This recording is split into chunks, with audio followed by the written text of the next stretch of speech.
So మాకు మా దగ్గర ఇంకో ఇన్ఫర్మేషన్ ఉంది. 7 ఆర్ట్స్లో మీకు పేమెంట్ ఇవ్వాలి అని చెప్పేసి మీరు 7 ఆర్ట్స్ మానేశారని చెప్పేసి టాక్ ఉంది బయట. లేలే పేమెంట్ అంటే బేసిక్గా నా పర్సనల్గా ఏం జరిగిందంటే నాకు ఎక్కువ వీడియోస్ వచ్చింది లేదు 7 ఆర్ట్స్లో. సో దానివల్ల నా ద్వారా ఇన్కమ్ ఎక్కువ ఫెచ్ అవ్వట్లేదు అన్న థాట్తో నాకు తక్కువ ఇన్కమ్ వచ్చింది. లాక్డౌన్లో నాకు ఇన్కమ్ రాలేదు యూట్యూబ్ నుంచి, జాబ్ లేదు, యూట్యూబ్ లేదు. సో లాక్డౌన్ తర్వాత నా ద్వారా వాళ్ళకి వచ్చిన ఇన్కమ్ కూడా ఏం లేదు, నేను ఎక్కువ వీడియోస్ చేయలేదు. సో నాకు అంత ఇన్కమ్ ఇవ్వలేదు, అది నాకు పర్సనల్గా వర్కౌట్ అవ్వలేదు to be very honest. Maybe నేను ఎక్కువ ఇన్కమ్ నా ద్వారా ఎక్కువ ఇన్కమ్ వచ్చుంటే ఇచ్చేవాళ్ళేమో, బట్ అంత ఇన్కమ్ రాలేదనుకుంటున్నారా మీరు? మీ వల్ల 3 చేపల కథకి రాలేదనుకుంటున్నారా? రాలేదని అనుకుంటున్నాను నేను. నాకు తెలియదు కదా, నాకు స్టాటిస్ నేను ఎప్పుడు యూట్యూబ్ ఛానల్ నా ద్వారా పెట్టేది లేదు. సో నేను ఒకరిని నమ్మాల్సిందే. There is no other idea. If I don't believe, నేను ఇప్పుడు మనుషులు నమ్మడం మానేస్తే ఇంకా ఉండడం. ఇప్పుడు టచ్లో ఉన్నారా 7 ఆర్ట్స్ వాళ్ళు? అంటే అఫ్ కోర్స్ అందరు టచ్లో, అందరూ. It's to be very honest, it's very healthy environment. అంటే ఫ్రెండ్స్ పక్కన పెడితే మేము అంతా చాలా ఓపెన్గా ఉంటాం. ఇప్పుడు మీ ఆఫీస్ ఉన్న ఏదన్నా మనం కొంచెం రిస్ట్రిక్టెడ్గా మాట్లాడతాం, ఎందుకంటే బూతులు మాట్లాడకూడదు. మా ఛానల్లో మేము స్క్రిప్ట్ రాస్తున్నప్పుడు కూడా మేము ఓపెన్గా చెప్పుకోగలం ఒక డైరెక్టర్కి, ఈ స్క్రిప్ట్లో ఈ డైలాగ్ చెప్తే ఎలా ఉంటుంది అని. So is a very talented director, నేను ఎప్పటికీ ఈ మాట అయితే చెప్తాను. సో నాకు ఇప్పుడు 7 ఆర్ట్స్లోని కొన్ని బోల్డ్ డైలాగ్స్ కావాలి మీ సైడ్ దగ్గర. నాకేం గుర్తులేవు, మనం డైలీ మాట్లాడతామని మీరే అన్నారు స్టార్టింగ్ లో. అంటే ఇప్పుడు మాట్లాడేవాళ్ళు నాకు గుర్తులేవు, మాట్లాడాల్సిందే, గుర్తు తెచ్చుకోండి. సో నాకు జరిగిన బిగ్గెస్ట్ థింగ్ డైలాగ్ అంటే, నాకు భయపడే డైలాగ్ ఏంటంటే 7 ఆర్ట్స్లోకి రావడానికి మా డైరెక్టర్ సార్ కాల్ చేశారు. మేము అనుకున్నాం ఒక ఛానల్ పెడదాం అన్న థాట్. ఛానల్ ఆల్రెడీ ఉంది, ఒక వీడియో పెడదాం అందులో. ఒక గల్లు స్లమ్లో పుట్టిన అమ్మాయి ఇండస్ట్రీకి వస్తే, లేదా బ్యాక్ డ్రాప్ ఉన్న అమ్మాయి ఇండస్ట్రీలోకి వస్తే ఎలా ఉంటుంది అన్నప్పుడు ఒక డైలాగ్ చెప్పారనమాట. నేను ఇలా ఒక పేదరికంలో ఉన్న ఒక అమ్మాయి డైలాగ్ చెప్తే ఎలా ఉంటుంది, వాళ్ళంతా రా మాస్ ఉంటారు కదా, దాంట్లో ఈ డైలాగ్ ఉండే. ఇలా వచ్చి ఇలా ఏదో నిల్చొని నన్ను అన్నారు, నేను చెప్పే డైలాగ్ చెప్పు అన్నారు. ఓకే అన్నారు. ఇప్పుడు మీరే సీత అనుకోండి డైరెక్టర్. పడమర వైపు పంగ తెరుచుకున్న పతివ్రత నీ పంగల్ సందా నా గుణపం అన్నారు. మీకు ఏమర్థమైంది? చాలా అర్థమైంది. కాదు, ఆ సినిమా అర్థమైందా కాలేదు? అది నాకు అట్లే అర్థమైంది, మీకు అర్థమైనట్టే. కానీ దాని మీనింగ్ అది కాదు, పొయ్యి. దాన్ని రియల్ మీనింగ్ అంటే పొయ్యి, గ్యాస్ పొయ్యి. పడమర వైపు పంగ అంటే రాళ్ళు పెడతాం కదా, పంగల్ సందులో నా గుణపం అంటే కట్టెలు. అది దాని మీనింగ్. అది ఒక అప్పట్లో మాట్లాడే సామెత. దానికి నేను ఫ్యూజ్ అవుట్ అయిపోయి పక్కకి వెళ్ళిపోయి 2 days అసలు ఆయన ఫోన్ చేసి చెప్పలేదు కూడా, చేయననే చెప్పా. వద్దు అంటే, లేదు ఈ డైలాగ్ బాగా పేలుతుంది, ఎవరికి తెలియదు ఇలాంటి డైలాగ్స్ ఏం లేదు అని చెప్పి మాట్లాడారు. కానీ అది రాలేదు వీడియో. తర్వాత ఇంకొక సిచ్యువేషన్ జరిగింది ఇట్లానే. నెక్స్ట్ వీడియో ఒకటి వచ్చింది, పిత్తడం గురించి ఏదో వీడియో వచ్చింది, అది చేయమన్నారు. నేను ఎక్కడ చేయలేని, నా వల్ల కాదు అని బాగా స్టార్టింగ్లో నేను బాగా రెస్ట్రిక్ట్ చేశాను. మీకు తెలుసు తర్వాత చాలా డైలాగ్స్ వచ్చినాయి. నాకు బాగా గుర్తున్న డైలాగ్ అంటే 3 చేపల కథలోది. మా ఫ్రెండ్స్ బాగా ఎంజాయ్ చేసిన డైలాగు అయినా ఏదైనా. నాకు అప్పటికి 2 హస్బెండ్స్ తెలుసు కదా సీరియల్లో. ఏ కాగే పిచ్చే ఆర్ ఎక్కువ ఎక్కడ పెట్టుకోవాలి అని బామ్మతో అంటారు. అది డైలాగ్ అంటే అప్పుడు 2040 కదా బామ్మ, మరి మోడర్న్ ఉంటుంది కదా. ఇప్పుడు నేను బామ్మ అయితే ఎలా ఉంటాను? That was 1 dialogue I could remember. కానీ మీ దగ్గర యాక్టింగ్ స్కిల్స్ చాలా ఉన్నాయి, ఎందుకంటే మీరు డ్యూయల్ రోల్ అంటే బామ్మగా ప్లస్ పాష్ పోరిగా చాలా బాగా చేసారు అనమాట. సో ఈ యాక్టింగ్ స్కిల్స్ ఎక్కడ నేర్చుకున్నారు మీరు? అంటే జస్ట్ నేర్చుకున్నారా ఎక్కడ ట్రైనింగ్? లేదు, టు బి వెరీ ఆనెస్ట్, నాకు స్టార్టింగ్లో డైలాగ్స్ చెప్పగలుగుతానని నాకు తెలుసు, ఎందుకంటే నాకు గుర్తు బాగుంటాయి. చిన్నప్పటి నుంచి మనం బట్టి కొట్టే టైప్. మనం స్కూల్లో ఎలా 10th క్లాస్లో మార్క్స్ రావాలంటే బాగా చదివించారు, అండ్ గ్రాస్పింగ్ పవర్ బాగా ఎక్కువ. సో డైలాగ్స్ గుర్తున్నాయి, కానీ పక్కన మనిషి మాట్లాడుతుంటే రియాక్షన్స్ నేను ఇవ్వలేను, నాకు రాదు, స్టార్టింగ్లో రాదు. ఎందుకంటే one of the most difficult things యాక్టింగ్లో రియాక్షన్సే. డైలాగ్ చెప్పడం ఏముంది, మనకు డైలాగ్ నేర్చుకుంటా చెప్తాం, కానీ పక్కన డైలాగ్ చెప్తుంటే కూర్చొని రియాక్షన్ ఇవ్వడం చాలా కష్టం. ఎందుకంటే ఏం ఎక్స్ప్రెషన్ ఇవ్వాలి, ఈ డైలాగ్కి ఎలా ఇవ్వాలి, నేను ఎలా రియాక్ట్ అవ్వాలి, అవి మనకు అర్థం కాదు, బ్లాంక్ అయిపోతాం కొన్నిసార్లు. దానికి నాకు శ్రీకాంత్ రెడ్డి గారు హెల్ప్ చేశారు ఈ విషయంలో మాత్రం. స్టార్టింగ్లో నాకు చాలా చాలా టైం పట్టింది నాతో సీన్స్ తీయడం కానీ. బట్ లాక్డౌన్ తర్వాత 3 చేపల కథ ఇవి పడి 21 Vets 30కి ముందు పెళ్లి కూతురు పార్టీలో నాకు డైలాగ్స్ ఎక్కువ లేకపోవడం, అంటే నా డైలాగ్స్ నా రోల్కి అంత ఎంత ఉండాలో అంతే ఉన్నాయి కదా, సో నాకు రియాక్షన్స్ ఎక్కువ ఇవ్వాల్సి వచ్చింది.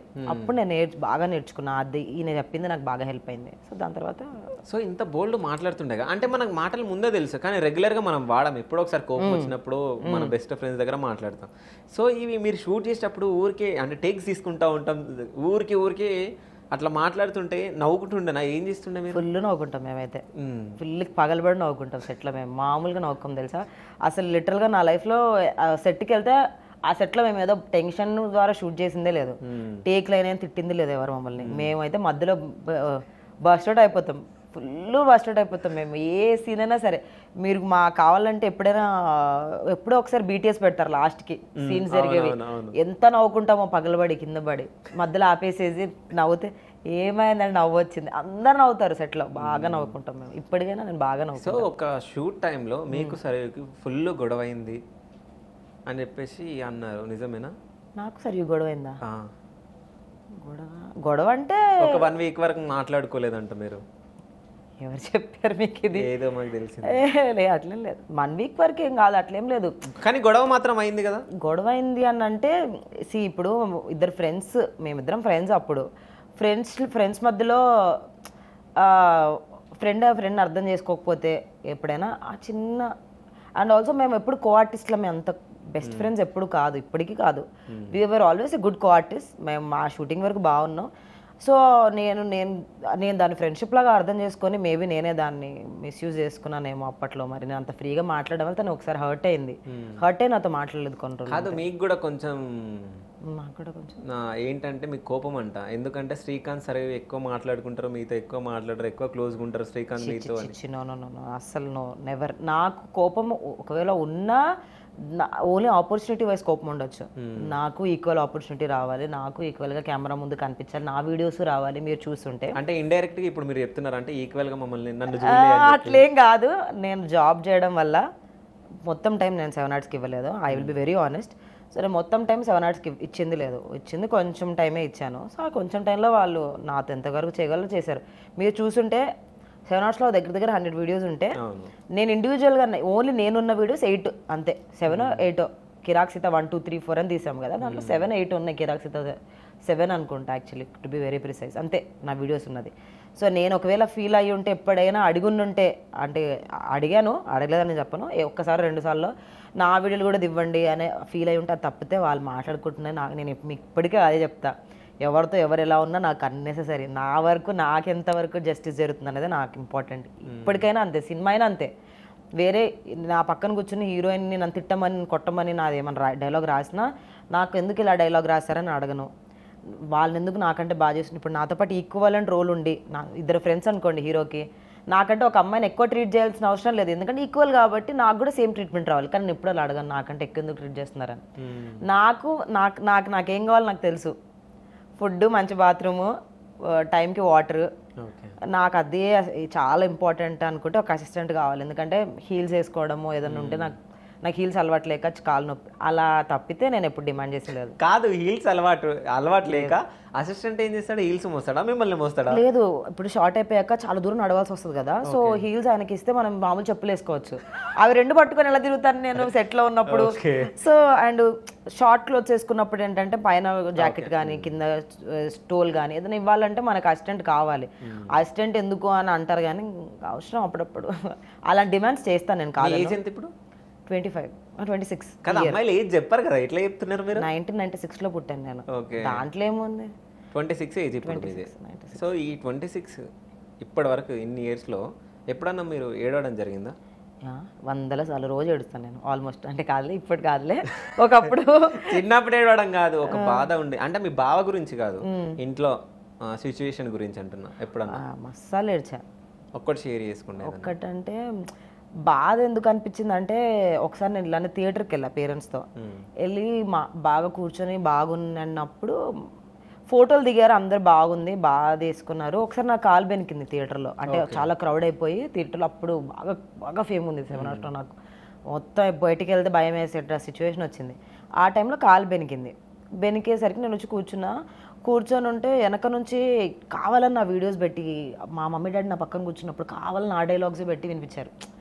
నా ముందే బ్రేక్ ఉంటుంది ఇంటర్వెల్లో, మా డాడీ ముందు వింటున్నారు మమ్మీ డాడీ, నాకు వెనక వీళ్ళు నవ్వుకుంటున్నారు గట్టి గట్టిగా. అంటే మా పేరెంట్స్ ఎలా ఫీల్ అయి ఉంటారు ఆ సిచ్యువేషన్లో. వాళ్ళు విన్నారు, మా మమ్మీ ఉన్నది, మా డాడీ ఉన్నాడు, సైలెంట్గా ఉన్నాం మేము ముగ్గురం. నేను నాతో సెల్ఫీ దిగి మీరు నన్ను ఫ్యాన్ అని చెప్పి ఫోటోలు దిగి వెనక్కి వెళ్ళి నన్ను అలా ఇన్సల్ట్ చేయడం నాకు అది కాదు. నేను ఒకటి చెప్తా, మీరు ఏం చేసిరు అప్పుడు? నేనేం చేయలేదు. ఎందుకు చేయలే? ఏమో ఇప్పుడు ఆ పర్సన్ వచ్చి మీరంటే నాకు చాలా ఇష్టం, నేను మీ ఫ్యాన్ అన్నప్పుడు, ఫోటో అడిగినప్పుడు, ఫోటో దిగినప్పుడు మీరు హ్యాపీగా ఫీల్ అయ్యారు, అవునా? దాని తర్వాత బాధపడ్డారు. సో లేచి అసలు ఏం చేస్తున్నారా ఇక్కడ అని అడిగితే వాళ్ళు ఏం చేస్తుండే? అంత అంటే నాకు భయం ఉండింది మోర్ దెన్ గట్స్ అప్పట్లో.